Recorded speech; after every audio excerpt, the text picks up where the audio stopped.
still your base case that we get some kind of agreement, yes? Yeah, I mean, I think the president had it half right, which is the Chinese want to get to a deal, and we want to get to a deal. The question is, what's the process to get there? How long is it going to take, and how much pain are we going to suffer? I think what we're seeing now is there's going to be more fits and starts to getting something done than the market expected a few weeks ago when Secretary Mnuchin said we were in the final laps. Now I think people are kind of girding for a longer process, and in fact, the next encounter with the president is going to be he is in Japan with President Xi at the end of the month, and so we shouldn't expect any resolution anytime soon. You think this, to the degree we get something, even short term, is it a year-end deadline, or where do you think our timing is now? Well, it's probably more of a political deadline than anything else, and whatever we get, it is not going to be a panacea where all of our issues with China are going to get solved.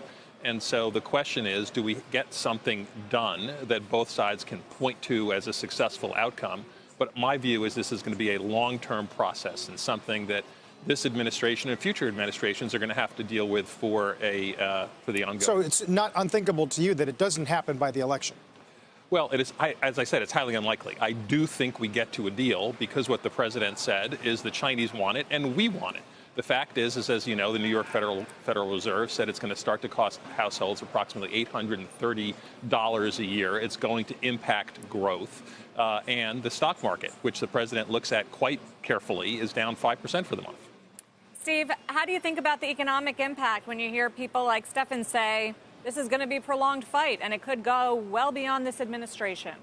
I think that's true. The question is, does it become manageable? I think the market's in a place it doesn't like to be in. I mean, let's back up and think about what the market does. The market has to forecast, when it comes to a stock, earnings to begin with, and then it's got to forecast the macroeconomy. The place it's in right now is having to forecast political outcomes.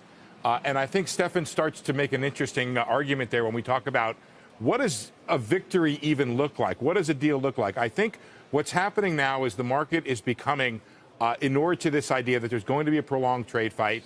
And I guess there's a potential upside, but that's not the way the market is trading now on a deal, which is in contrast to how it was trading before the president increased those tariffs and we started learning more about the details of the negotiation. So I think right now there's potential upside if they make a deal. I think that Stefan is absolutely right that another, I don't want to say this, but I have to say it, 1,000-point down in the Dow might bring President Trump and perhaps President Xi to a different place than where they are right now.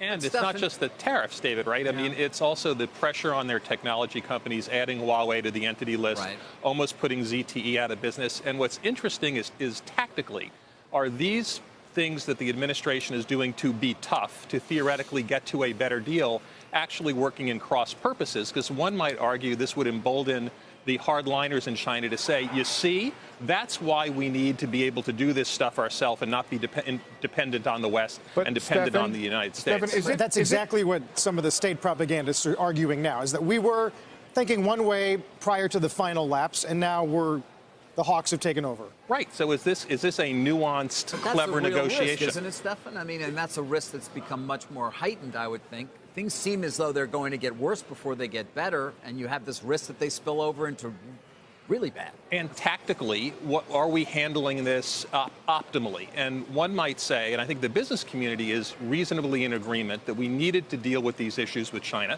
and the administration deserves some real credit for addressing them when past administrations, both Republican and Democrats, haven't. But Stefan, the real question is now. Stefan, that's really my problem with the whole thing is I'm just not clear what the goals of the administration are. On the one hand, if it's IP and technology and access to Chinese markets for U.S. companies, that seems like a manageable set of goals. But there's this other idea that's out there, which is what we really want to do is bring manufacturing back to the United States. If that's the goal of the administration, then I think the means by which that is achieved are long-term high tariffs on not just Chinese goods, but other goods as well. So, and besides what their goal is and what they can possibly achieve, there's another thing, which is what they end up with. And maybe they end up with something short of that. But I'm concerned that the ultimate goal here, and I think it's a good goal, but it means long-term tariffs if they want to bring back stuff to the United States.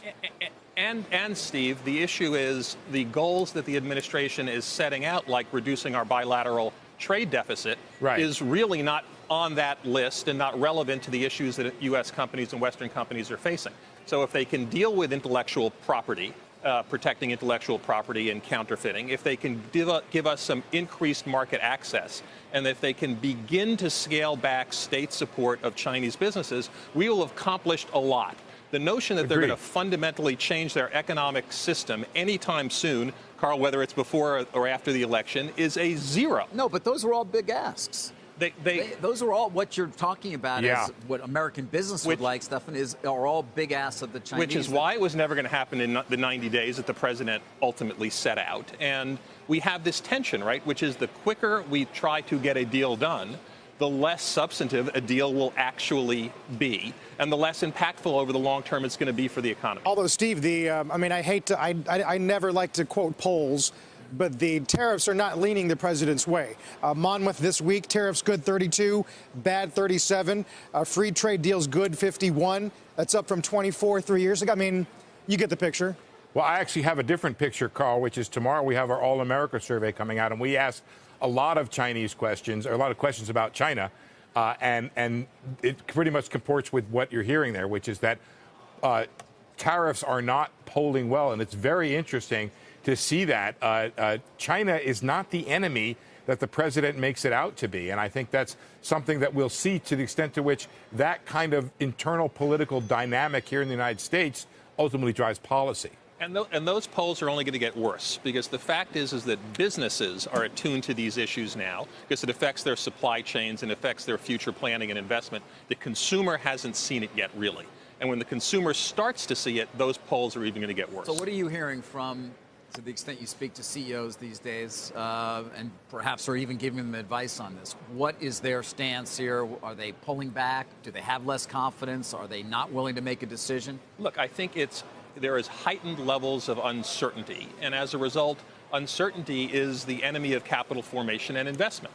And so people are either going to defer investment or be more cautious about making investments. But I think to Steve's earlier point, we really haven't in the past been able to assess this sort of geopolitical risk because it hasn't really ever been relevant for business decision makers. And as a result of that, I think there's some real trepidation going forward. My quick question, Steve, is why isn't it showing up broadly in the inflation numbers at this point?